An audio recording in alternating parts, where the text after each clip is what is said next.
The reason I'm bringing this up is this is a deck that overlooks the backyard, but this was put on top of the garage. So my question always is, do you have issues where you have to take the deck boarding off to redo the membrane below it, or how is this constructed? This is one of those questions where when you have a home inspection, you want an inspector to really dig into it.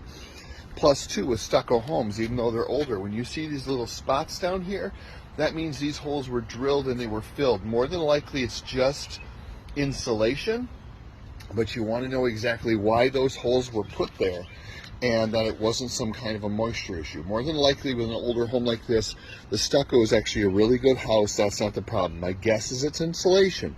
But again, before you buy a house, these are the kind of things you really want to ask an inspector about, so you don't end up footing the bill for it.